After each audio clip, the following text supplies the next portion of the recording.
तो आज मैं अपने ऑफिस में बैठ के काम कर रहा था और क्योंकि हमारे अगले कार ऑक्शन में सिर्फ और सिर्फ 10 ही दिन बाकी थे, तो इसलिए मैं ऑक्शन में यूज होने वाली सारी की सारी कार्स की एक लिस्ट बना रहा था और उनको कौन से प्राइस पे बेचना है ये सब मैं फाइनल कर रहा था। अब मैं तो अपना काम करते हुए बैठा ही था, तभी इतने में वहाँ पे हमारे मैनेजर आ जाते हैं। अरे ओ मूसा भाई। हाँ बोलिए सर, क्या बात है? देखो हमारी कंपनी के कुछ इन्वेस्टर्स आए हैं जो हमसे अभी मीटिंग करना चाहते हैं। ये सुन के मैं बोलने लगता हूँ कि सर मीटिंग किस टाइप की मीटिंग? वो सब तुम्हें मीटिंग में आने के बाद पता चलेगा। अभी जो भी काम कर रहे हो बंद करो और 5 मिनट के अंदर जल्दी से मीटिंग में पहुंचो। बिल्कुल भी लेट मत होना। मैं ठीक है सर बोल देता हूँ, लेकिन मैं सोच रहा था कि अचानक से ये मीटिंग और इन्वेस्टर्स कहाँ से आ गए। मेरा पूरा दिमाग तो ऑक्शन वाली कार्स में था, पर फिर भी मैं अपना पीसी बंद करता हूँ और सर के कैबिन की तरफ चल देता हूँ जहाँ पे मीटिंग हो रही थी। अब कैबिन में आने के बाद हम लोग इन्वेस्टर के सामने बैठ गए थे और हमारी मीटिंग फिर शुरू हो जाती है और फिर हमारे मैनेजर बोलने लगते हैं, तो मिस्टर मूसा जरा हमारे इन्वेस्टर्स को अगले कार ऑक्शन का प्लान बताइए। तो मैनेजर साहब की ये बात सुनने के बाद मैं अपने सारे के सारे प्लान्स की मैं कौन कौन सी कार्स को बेचने वाला हूँ ये इन्वेस्टर्स को बताने लगता हूँ। लेकिन मेरी बातें सुनने के बाद इन्वेस्टर्स उतने खुश नहीं लग रहे थे और तभी उनमें से एक इन्वेस्टर बोलने लगता है, देखिए मिस्टर मूसा,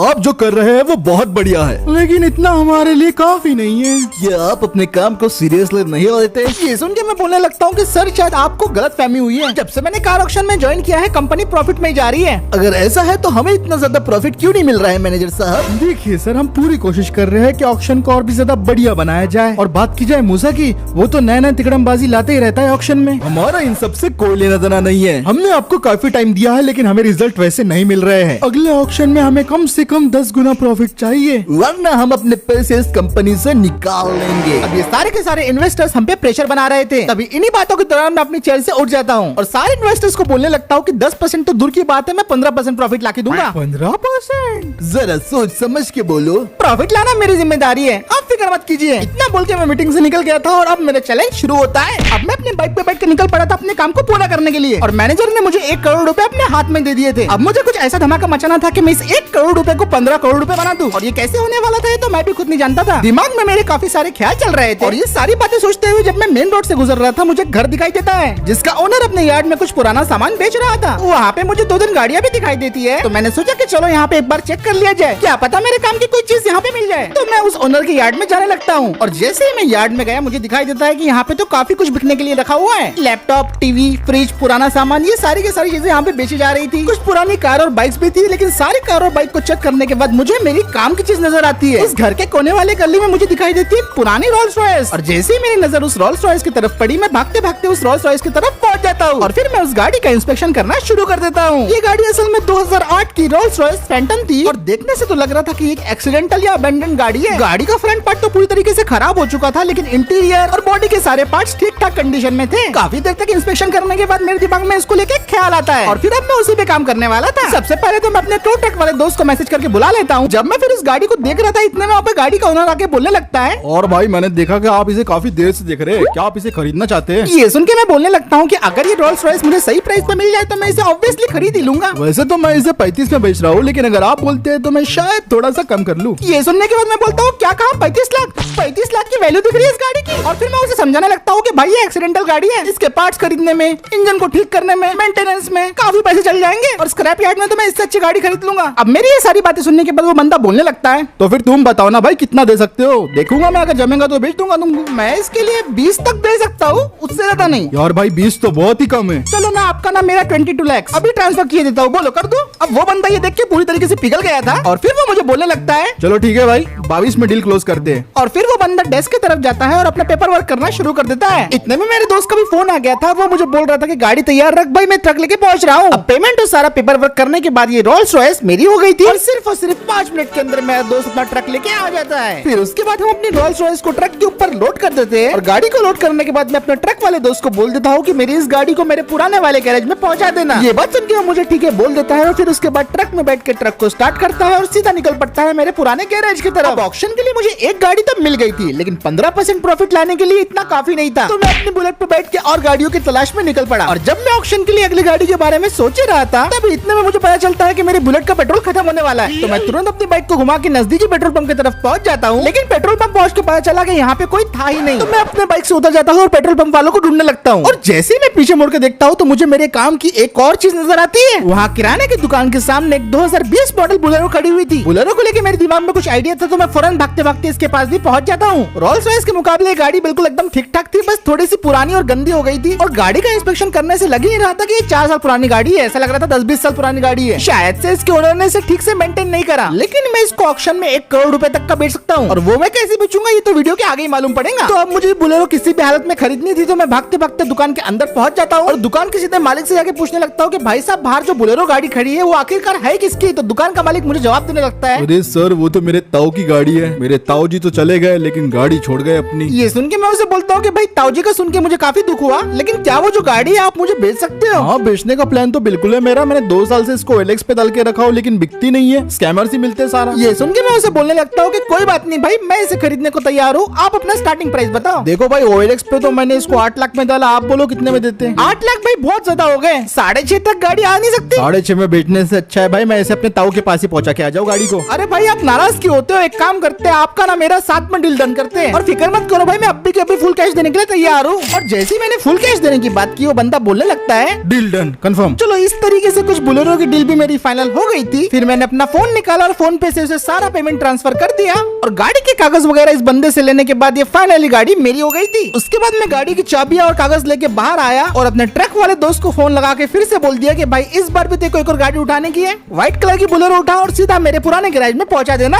अब वो ठीक है बोल देता है। इतने में मेरी बाइक में पेट्रोल भी मैंने भर लिया था, तो फिर मैं अपनी गाड़ी में बैठ जाता हूँ और उसे स्टार्ट करके पेट्रोल पंप से निकल पड़ता हूँ। 2 गाड़ी ऑक्शन के लिए मैंने ढूंढ ली थी और 1 करोड़ में से 30 लाख के आसपास मेरे खर्चा भी हो चुके थे। मैं तो तीसरी गाड़ी ढूंढने के लिए स्क्रैप यार्ड जा रहा था, लेकिन पास ही में नदी के किनारे में अपनी बाइक को रोक के नदी की तरफ जाने लगता हूँ, क्योंकि नदी में मुझे एक ऐसी चीज दिख गई थी जिसके बारे में मैंने सोचा भी नहीं था। जब मैं नदी के पास पहुंचा मुझे दिखाई देता है यहाँ पे तो एक एक्सीडेंटल थार पड़ी हुई है। मैं फौरन उस थार के और भी करीब जाने लगता हूँ और पास जाके उसका इंस्पेक्शन करना शुरू कर देता हूँ। ये गाड़ी की हालत तो हद से ज्यादा खस्ता थी। गाड़ी का पूरा इंजन गायब था, पार्ट्स मिसिंग थे, बुरी तरीके से जंग भी लग चुका था और गाड़ी में से बहुत बदबू भी आ रही थी। लेकिन ये ऑक्शन में अच्छे से काम में आ सकती थी, क्योंकि इसके लिए भी मेरे पास एक प्लान रेडी था। इस कबाड़ को मुझे सोने में किस तरीके से बदलना है ये मैं अच्छे तरीके से जानता था। तो मैं ज्यादा वक्त गवाए बिना फौरन अपने टो ट्रक वाले दोस्त को फोन कर देता हूँ। उसे बोलता हूँ कि भाई जल्दी से तू अपना टो ट्रक झटपट नदी की तरफ लेके आ जा। वो मुझे ठीक है बोल देता है और 15 मिनट इंतजार करने के बाद फाइनली मेरा दोस्त अपना टो ट्रक लेके आ ही जाता है। फिर मैं उसे बोलने लगता हूँ कि भाई नीचे एक थार पड़ी है उसको अपने को निकालना है। उसके बाद अपना टो ट्रक को बड़े ध्यान से पहाड़ी से नीचे उतार के नदी की तरफ ले जाने लगता है और बड़ी मुश्किलों के बाद वो अपने टोइंग हुक को थार में अटैच कर देता है। थार वैसे नदी के कीचड़ में बुरी तरीके से फंसी हुई थी, लेकिन मेरे दोस्त ने अपने टोइंग ट्रक का पूरा पावर दिखाया और फाइनली थार को नदी से निकाल ही लिया। मैंने उसे बोल दिया कि मेरी थार को पुराने गैरेज में ड्रॉप कर देना, तो वो थार को लेके सीधा मेरे पुराने गैरेज की तरफ निकल पड़ा था। और ये गाड़ी तो मेरे लिए फुकट का माली थी। यहाँ का काम अब मेरा पूरा हो गया था, तो मैं अपनी बाइक पे बैठा और उसको स्टार्ट करके वहाँ से निकल पड़ा।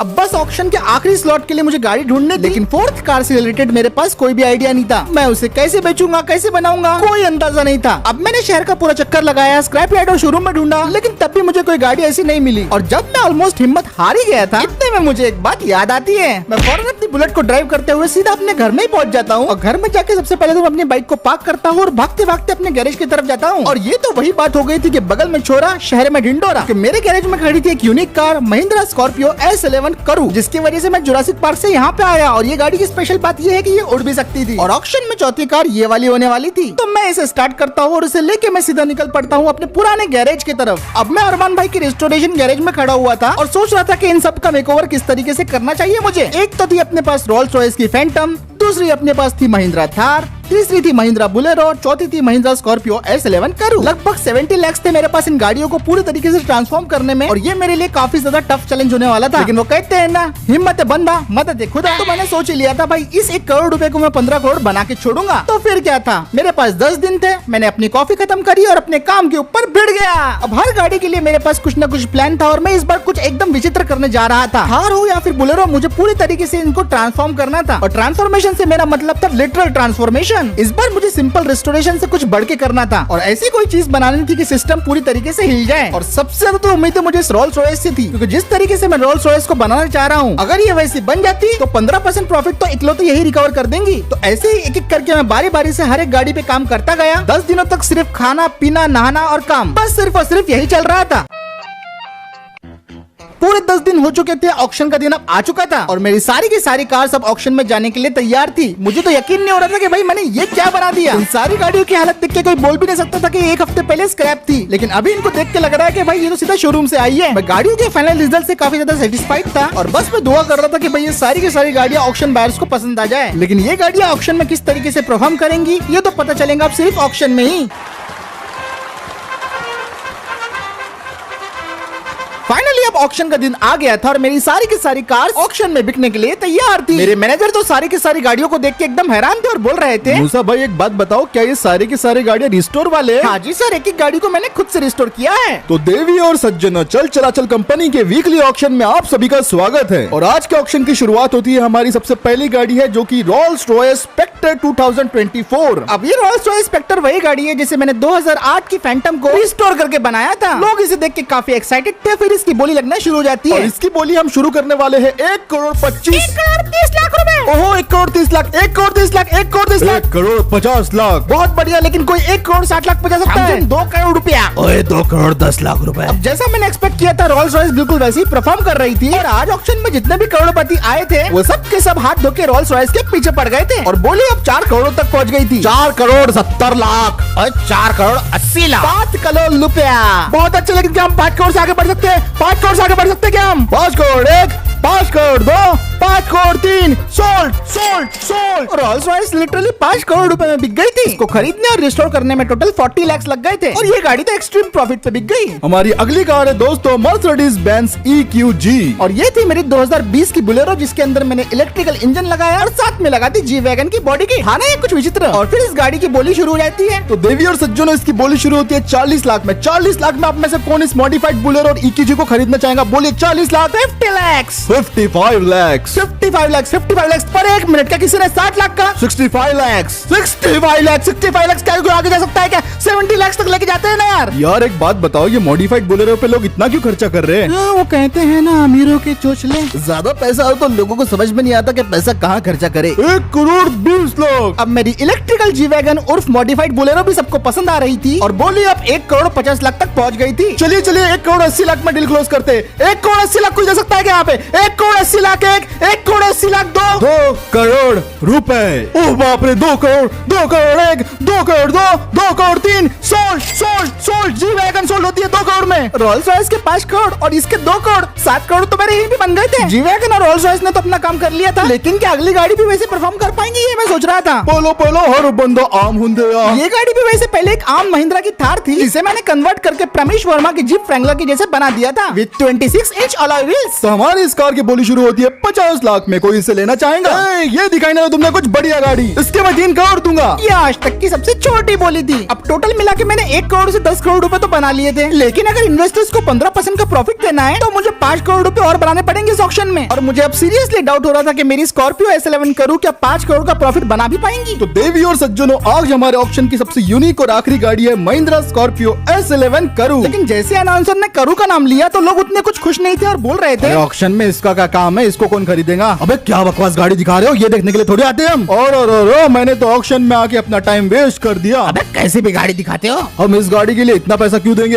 लोगों के सारे रिएक्शन सुनने के बाद मैं टेंशन में आ गया था और मुझे लग रहा था कि भाई ये तो नहीं बिकने वाली। लेकिन तभी अनाउंसर फिर मेन बात करता है, शांत हो जाइए। लेकिन क्या आप जानते हैं कि ये गाड़ी हवा में उड़ती है? हवा में उड़ती है तो मैं इसके 1 करोड़ रुपए दूंगा। मैं 1,50,00,000 देने के लिए तैयार हूँ। जैसे स्कॉर्पियो की उड़ने वाली बात लोगों को पता चली, लोग तो इसके ऊपर टूट पड़े। 1,50,00,000 बहुत अच्छे, लेकिन क्या हम 2 करोड़ तक जा सकते हैं? मुझे लगता है ये गाड़ी और डिजर्व करती है। 2 करोड़ रुपए, 2,75,00,000। क्या यहाँ पे कोई है? 3 करोड़ रुपीज। 3 करोड़ बहुत अच्छे, लेकिन एक उड़ने वाली स्कॉर्पियो के लिए सोचो दोस्तों, उड़ने वाली स्कॉर्पियो के लिए 3 करोड़ काफी नहीं है। 3 करोड़ 50 लाख, 3 करोड़ 75 लाख ओनली। 4 करोड़ रुपीज। ऐसे करते करते गाड़ी की बोली पहुंच गई थी 4 करोड़ 75 लाख तक और मेरा दिल यहाँ पे बहुत जोरों से धड़क रहा था। चलिए क्या हम 5 करोड़ टच कर सकते हैं? मैं तो मानता हूँ कि 5 करोड़ पे इसके लिए कम है। बकवास बंद करो, 7 करोड़ में गाड़ी मुझे दो। ओ बाप रे, 7 करोड़ 1, 7 करोड़ 2, 7 करोड़ 3, सोल्ड। और फाइनली मेरी स्कॉर्पियो 7 करोड़ में बिक गई थी। अब कार ऑक्शन मेरा पूरा हो चुका था और जैसा कि मैंने इन्वेस्टर्स को वादा किया था, मैंने सारा के सारा प्रॉफिट उनको बना के दे दिया और सारे के सारे इन्वेस्टर्स और मेरे मैनेजर मुझसे काफी ज्यादा खुश थे। क्या बात है मूसा भाई, तुमने तो कर दिखाई यार। क्या ओ मूसा भाई, क्या ग्रेट। मान गए मूसा भाई। मैं कहना चाहूंगा इतना आपके लिए बहुत काफी है मूसा भाई, बहुत बढ़िया काम किया। हमारे कंपनी की आप जैसे और लोगों की जरूरत है। सभी के सभी मेरी तारीफ कर रहे थे और मैं आज बहुत ज्यादा खुश था यार। आज के ऑक्शन में मैंने सबसे ज्यादा अजीब काम किया था, लेकिन मुझे लगा नहीं था कि भाई इतना अजीब काम करने के बाद भी ये लोगों को पसंद ही आएगा। 15 करोड़ के प्रॉफिट से इन्वेस्टर तो खुश हो ही गए थे और इस 15 करोड़ में से 2 करोड़ मुझे मिलने वाले थे, जिसके लिए मैं काफी ज्यादा एक्साइटेड था। तो फिर इसी के साथ आज का वीडियो यही खत्म करते हैं। अगर आपको दोस्तों ये वीडियो पसंद आया है तो इस वीडियो पे एक लाइक कर दो, शेयर कर दो। चैनल को दोस्तों पहली बार देख रहे हो तो सब्सक्राइब करना बिल्कुल भी मत भूलना और आपको ये वीडियो कैसा लगा कमेंट करके जरूर बताना और मैं मिलता हूँ दोस्तों आपसे अगले वीडियो में।